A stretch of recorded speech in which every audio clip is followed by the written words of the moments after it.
তার নাম আবু বকর, তার নাম মোহাব্বত, তার নাম আবু বকর, তার নাম মোহাব্বত। আমার ভাইরা দোস্ত আহবাব, হযরত সাহাবায়ে কেরাম রিজওয়ানুল্লাহি তাআলা আজমাইন রাসূলকে মোহাব্বত করতেন। কি রকম মোহাব্বত? হযরত আলী রাদিয়াল্লাহু আনহুকে জিজ্ঞাসা করা হইতেছে, সুইলা আলীউন রাদিয়াল্লাহু আনহু কাইফা কানা হুব্বুকুম লিরাসূলিল্লাহি সাল্লাল্লাহু আলাইহি ওয়াসাল্লাম। ও আলী, ও আলী, আপনারা নবীজিকে কেমন মহব্বত করতেন, কেমন ভালোবাসতেন? নবীজির জন্য আপনাদের কেমন মহব্বত ছিল? হযরত আলী রাদিয়াল্লাহু আনহু বলেন, কুন্না আশাদ্দান নাসি হুব্বান লিরাসূলিল্লাহি সাল্লাল্লাহু আলাইহি ওয়াসাল্লাম মিন আনফুসিনা ওয়া আমওয়ালিনা ওয়া আবাইনা ওয়া উম্মাহাতিনা আও কামা ক্বালা রাদিয়াল্লাহু আন। হযরত আলী রাদিয়াল্লাহু আনহু বলেন, হে দুনিয়ার মানুষেরা, আমরা আমাদের সম্পদের থেকে, আমরা আমাদের মায়ের থেকে, আমরা আমাদের বাপের থেকে, দুনিয়ার সব জিনিসের থেকে হুজুরে পাক সাল্লাল্লাহু আলাইহি ওয়াসাল্লামকে, মুহাম্মদুর রাসূলুল্লাহ সাল্লাল্লাহু আলাইহি ওয়াসাল্লামকে কঠিন ভালোবাসি। এমন কি আমাদের নিজের জানটার থেকেও আমরা নবীজিকে বেশি ভালোবাসি। মনোযোগ আসেনি? একবারে চিন্তা ভাবনা করি, সঠিক উত্তর দিয়ে। আপনারা যারা বিবাহিত আছেন, স্ত্রীকে ভালোবাসেননি? কথা কয় না। স্ত্রীকে ভালোবাসেন না? নিজের জানের থেকে বেশি না কম? হ্যাঁ, নিজের জানের থেকে। আচ্ছা, মা বাপেরে মহব্বত করেননি? মা বাপেরে নিজের জানের থেকে বেশি না কম? বুঝি বলতেছেন?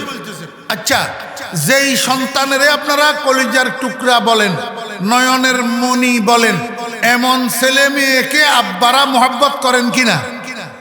জি, নিজের জানের থেকে বেশি না কম?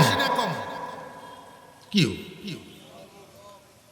আব্বা সন্তানকে নিজের জানের থেকে কমনি ভালোবাসে? হ্যাঁ, এই একটা মাহফিল ফাইলাম আজকে, কোন লোকে বলে নাই যে বেশি ভালোবাসে। রাইট? কোন মা বাপ সন্তানকে নিজের জানের চেয়ে বেশি ভালোবাসে না। কোন সন্তান মা বাপকে নিজের জানের চেয়ে বেশি ভালোবাসে না। কোন স্বামী স্ত্রীকে, কোন স্ত্রী স্বামীকে নিজের জানের চেয়ে বেশি ভালোবাসে না। কোন কর্মী নেতাকে নিজের জানের চেয়ে বেশি ভালোবাসে না। কারণ তুই বেড়া বেশি ভালোবাসবি কোত্থেকে? আল্লাহ বানাইতে এইভাবে বানাইছে, আল্লাহ বানাইতে এইভাবে বানাইছে।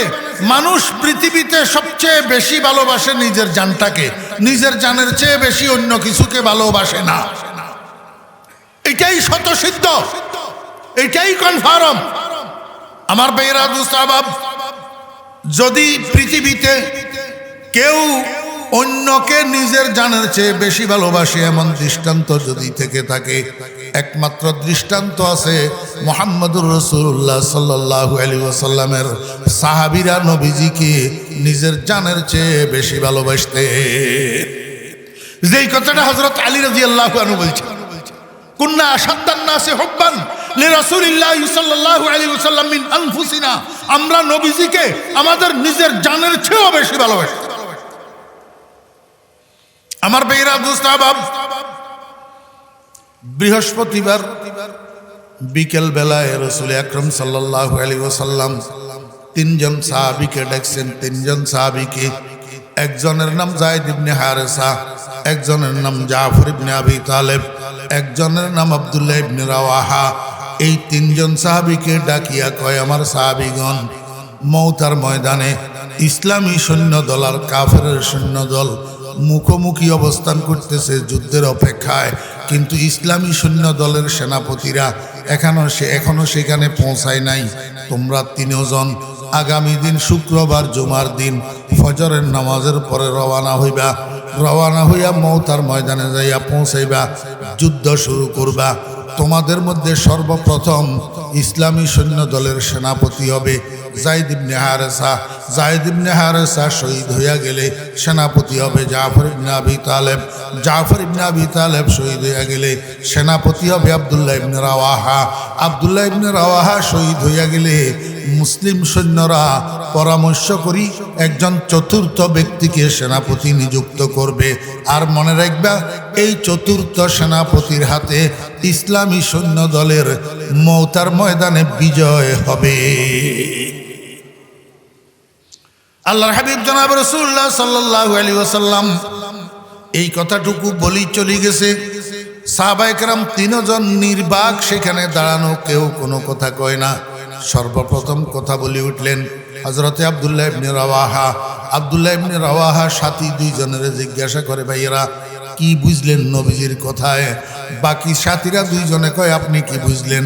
আব্দুল্লাহ ইবনে রাওয়াহা কয়, আমার বুঝে এসছে রাইফেলের গুলি মিস হইতে পারে, আমার বন্ধুর জবান মিস হইতে পারে না। আমার বুঝে আসছে আমরা তিনজন মওতার ময়দানে শহীদ হয়ে যাব। মওতার ময়দান থেকে আমরা তিনজন ফেরত আসতে পারবো না। যদি আমরা শহীদ না হইতাম তাহলে নবীজির জবানের থেকে চতুর্থ সেনাপতির কথা বাইর হইত না, এবং চতুর্থ সেনাপতির হাতে মুসলিম সৈন্যদের বিজয় হবে এ কথা নবীজি বলতেন না।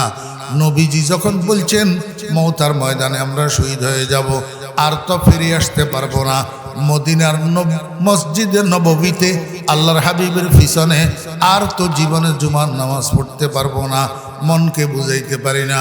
আমার সাথীরা, আপনারা দুজন নবীজি যেভাবে বলছে সেইভাবে ফজরের নামাজ পড়ে রওনা হয়ে যাবেন। আমি কিন্তু যাব না, আমি জুমার নামাজ নবীজির পিছনে আদায় করে যাব। কথা মতো পরের দিন শুক্রবার ফজরের নামাজ পড়ি হযরতে যায়েদ ইবনে হারেসা, জাফর ইবনে আবি তালেব রাদিয়াল্লাহু আনহুমা দুজন রওনা হয়ে গেছে। আব্দুল্লাহ ইবনে রাওয়াহা কিন্তু যায় নাই। জুমার নামাজের আজান হইছে। আব্দুল্লাহ ইবনে রাওয়াহা ঘর থেকে ঘোড়াটা সাথে নিয়ে মসজিদে গেছে। মসজিদের সামনে ঘোড়াটা বাঁধি রাখি মসজিদের মধ্যে ঢুকছে। আল্লাহর হাবিব জনাবে মুহাম্মদুর রাসূলুল্লাহ সাল্লাল্লাহু আলাইহি ওয়াসাল্লাম খুতবা দিতেছিলেন মিম্বরে। আব্দুল্লাহ ইবনে রাওয়াহার চেহারার উপরে নবীজির নজর পড়ছে। নবীজির নজর পড়ার সাথে সাথে নবীজি একটু বিব্রত বোধ করলেন। মসজিদের মধ্যে খুতবা দেওয়া অবস্থায় চক্ষু বুলাইয়া দেখলেন বাকি দুইজন গেল না রইল। নবীজি চক্ষু বুলাইয়া দেখলেন বাকি দুইজনকে দেখা গেল না। নবীজি মনে করলেন বাকি দুজন মনে হয় চলে গেছে, কিন্তু আব্দুল্লাহ ইবনে রাওয়াহা কেন গেল না? রাসূল আকরাম সাল্লাল্লাহু আলাইহি ওয়াসাল্লামের ভিতরে রাগ আসি গেছে। হাদিসের বর্ণনাকারী বলেন, আল্লাহর হাবিবের চেহারার অবস্থা এমন হয়েছে মনে হয় যেন নবীজির চেহারা মোবারকের উপর কেউ আনারের রস ছিটাইয়া দিছে, লাল হইয়া গেছে নবীজির চেহারা মোবারক রাগে। নামাজ যখন শেষ হয়েছে সঙ্গে সঙ্গে আব্দুল্লাহ ইবনে রাওয়াহাকে ডাক দিয়েছে, আব্দুল্লাহ ইবনে রাওয়াহা এদিকে আসো, তোমার বাকি সাথী দুইজনকে দেখা যাইতেছে না, নিশ্চয় তারা চলে গেছে, তুমি কেন গেলা না? আব্দুল্লাহ ইবনে রাওয়াহা মুনাফিক নয়। আব্দুল্লাহ ইবনে রাওয়াহা নবীজির আশিক সাহাবী। আমার ভাইরা দোস্ত আহবাব, সারা দুনিয়াকে বেজার করতে পারে কিন্তু নবীজিকে বেজার করতে পারে না। নবীজিকে বেজার করতে পারে না। এখন তো আমরা বউরে বেজার করতে চাই না, স্বামীরে বেজার করতে চাই না, দুলাভাইরে বেজার করতে চাই না, বড় ভাইরে বেজার করতে চাই না, ছোট ভাইরে বেজার করতে চাই না, কলিগদেরকে বেজার করতে চাই না। আল্লাহু আকবার। ফলায় কয় বিয়ের সময় হাতে মেহেদি দিবে না, পোলায় কয় বিয়ের সময় গায়ে হলুদের অনুষ্ঠান করবে না, কিন্তু বগ্নি ফতিয়ে কয় তুই যদি হাতে মেহেদি না দিস, গায়ে হলুদের অনুষ্ঠান না করিস, তাহলে আমি তোর বোনের লইয়া এখন চলে যেতেছি। ওমা, এইটা কোন ধরনের অনধিকার চর্চা? যার বিয়ে সে মেহেদি লাগাবে না, গায়ে হলুদের অনুষ্ঠান করবে না, তুমি বগ্নিপতি হইয়া কেন অনধিকার চর্চা করো?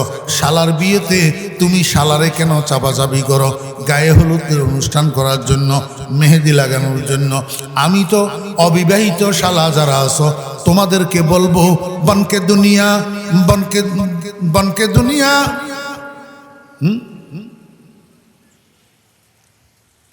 আমি তোমাদেরকে বলবো এইরকম হাজার বগ্নিপতি নারাজ হোক, তারপরেও তুই নবীজির সুন্নতের খেলাফ কোনো কাজ করবি না। কারণ হাজার বগ্নিপতিকে বেজার করা গেলে কিচ্ছু যায় আসে না, মুহাম্মদুর রাসূলুল্লাহ সাল্লাল্লাহু আলাইহি ওয়াসাল্লামকে বেজার করা যাবে না। দিবি না হাতে মেহেদি, बनके दीवाना करेंगे खल्क़े को दीवाना हम, बनके दीवाना करेंगे खल्क़े को दीवाना हम, बरसरे मिंबर सुनाएंगे तेरे अफसाना हम। जे नाराज होबे हो, आमी नबीजीके नाराज करते पारबो ना। আল্লাহু আকবার। এটা সাহাবায়ে কেরামের ব্রত ছিল। সাহাবায়ে কেরাম সারা দুনিয়াকে নারাজ করতে তৈরি ছিল, কিন্তু নবীজিকে নারাজ করতে পারতো না। আজকে যখন আব্দুল্লাহ ইবনে রাওয়াহা দেখছে নবীজি নারাজ হইয়া গেছে, রাগান্বিত হইয়া গেছে, আব্দুল্লাহ ইবনে রাওয়াহার কলিজায় অনুশোচনার আগুন জ্বলে উঠছে, চোখের পানি জর্জর করে পড়তেছে। হাত জোড় করিয়া কয়, ইয়া রাসূলুল্লাহ, বিশ্বাস করুন আমি আপনার সত্যবাদী সাহাবী, আমি মুনাফিক নই, আমি মৌতার যুদ্ধে যাব, কিন্তু আপনার জবান থেকে যে আমাদের শাহাদাতের সুসংবাদ বাইর হইছে, আমার ইয়াকিন হইয়া গেছে রাইফেলের গুলি মিস হইতে পারে, আমার বন্ধুর জবান মিস হইতে পারে না, মৌতার ময়দান থেকে ফেরত আসতে পারবো না। এই জন্য বন্ধুদের সাথে আমি সংকল্প করছি, ওনাদেরকে ফজরের পরে চলে যেতে বলছি। আমি কিন্তু মসজিদের সামনে ঘোড়া বাঁধি রেখেছি, মসজিদ থেকে এখন আর ঘরে যাব না, সরাসরি ঘোড়ার পিঠে সওয়ার হব, ঘোড়া চালাবো।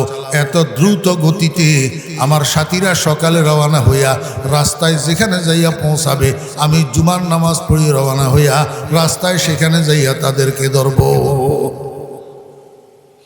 রাসূল আকরাম সাল্লাল্লাহু আলাইহি ওয়াসাল্লাম কয়, ও আব্দুল্লাহ ইবনে রাওয়াহা, তোমার খেয়াল ভালো, তোমার চিন্তাধারা ভালো, তোমার এরাদা ভালো, কিন্তু একটা কথা মনে রাখিও, সকালবেলায় আমার দুইজন সাহাবী আমি রসুলের কথা হুবহু পালন করিয়া ফজরের পরে রওনা হইয়া যেই সওয়াবের মালিক হইয়া গেছে, তুমি আসমান জমিনের মাঝখানের খালি জায়গা ভর্তি হইয়া যায় এমন সম্পদের যদি মালিক হইয়া যাও, আর সমস্ত সম্পদ আল্লাহর রাস্তায় যদি সদকা করে দাও, তারপরেও তাদের দ্বারে কাছেও পৌঁছাইতে পারবে না।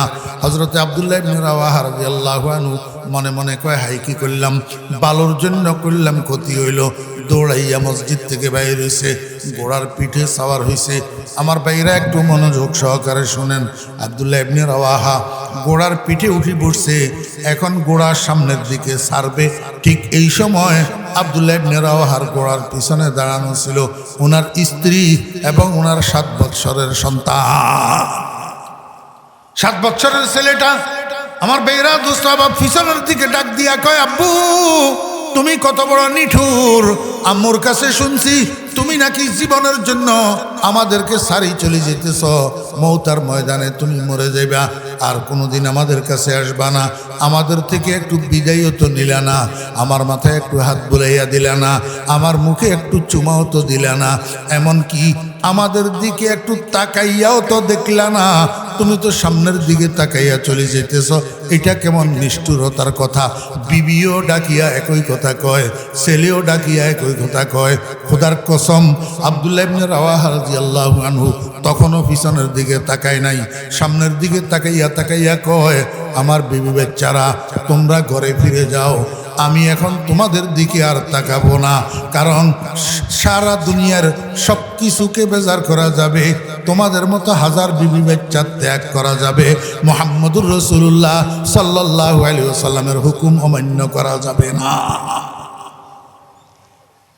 আশিক সাদেক কুনদ জারা ফেদা, আশিক সাদেক কুনদ জারা ফেদা, মারহাবা বার আশিক সদ মারহাবা, নদারদ আশিক বেদিল কনাআত, ফজায়দ হিরস ওয়াইসাত বসাত, দুদম নবুয়দ বয়ক মতলুব শারাম, বহর দম দর তলব বরতর নিহদ গাম।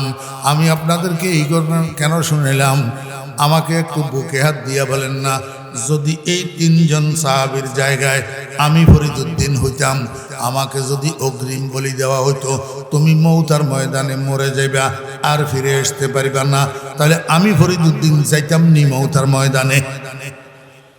হ্যাঁ, হযরত সাহাবায়ে কেরাম 3 জন সাহাবী নিশ্চিত মৃত্যু শহীদ হইয়া যাবে মওতার ময়দানে, জানার পরেও রাসূল আকরাম সাল্লাল্লাহু আলাইহি ওয়াসাল্লামের হুকুম মান্য করিয়া গেছে, ঠিকই মওতার ময়দানে যাইয়া শাহাদাত বরণ করছে। এই ঘটনার থেকে কি বুঝেন? সাহাবায়ে কেরাম নিজের জানকে বেশি ভালোবাসতেন না মুহাম্মদুর রাসূলুল্লাহ সাল্লাল্লাহু আলাইহি ওয়াসাল্লামকে বেশি ভালোবাসতেন? আল্লাহু আকবার।